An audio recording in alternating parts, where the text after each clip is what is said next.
The Devil in Disguise. This was posted to the subreddit, Ghost Stories, by user Dodger Blue Lightsaber. This story comes down from my grandparents who grew up in a small town in El Salvador. This is one among many encounters with the paranormal in their lives. Like many in El Salvador, my grandparents come from a town deeply religious and entrenched in the Catholic faith. Angels and demons are a real part of everyone's lives. My grandmother was 9 months pregnant with my uncle when her water finally broke. It was the middle of the night.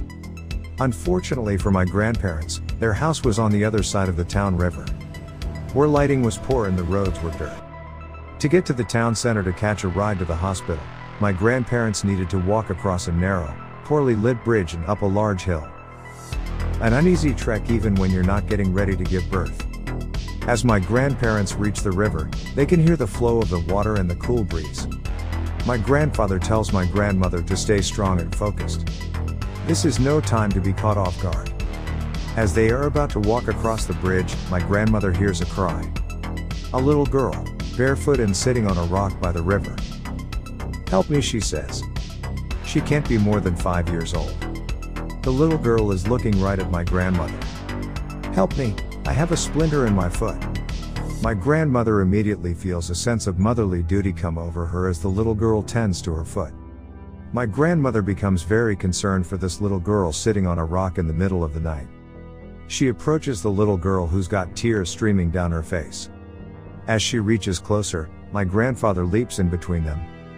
He takes out his machete and with a swift movement he makes the sign of the Holy Cross with it in front of the little girl. To my grandmother's amazement, the girl disappears immediately. My grandfather turns to her and says, "You know better than this. You know the devil disguises itself as being innocent and inviting as it can." My grandmother begins to sob and thank my grandfather as they continue their journey to the hospital.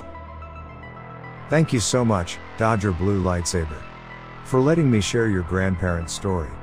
That sounds like a terrifying encounter that they had, and I'm glad that your grandfather acted quickly.